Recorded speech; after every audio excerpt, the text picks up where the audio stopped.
Sylvia travaille depuis 16 ans dans l'hôtel de luxe du quartier Louise. En arrêt maladie, la femme de chambre témoigne des conditions de travail devenues exécrables depuis la crise sanitaire. On a commencé à avoir de plus en plus de travail. C'était de plus en plus dur. Et donc, les femmes de chambre, on a un certain âge. On est plus de 50 ans, la plupart.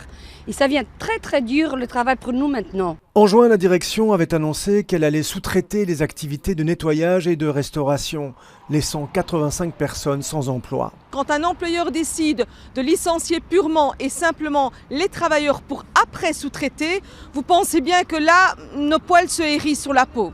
Depuis des mois, la FGTB et la CSC demandent à la direction les noms des futurs sous-traitants. Vendredi, le tribunal du travail de Bruxelles a donné raison aux syndicats en bloquant la procédure de licenciement. On nous demande des informations qui, semblerait-il, n'ont pas été communiquées au conseil d'entreprise extraordinaire.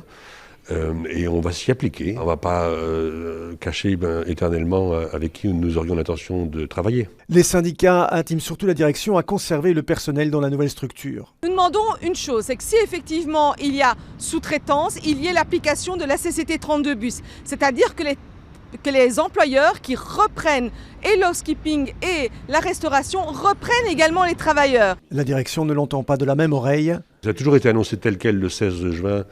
Lors de l'information, le 16 juin 2021. D'autres mouvements de grève ne sont donc pas à exclure.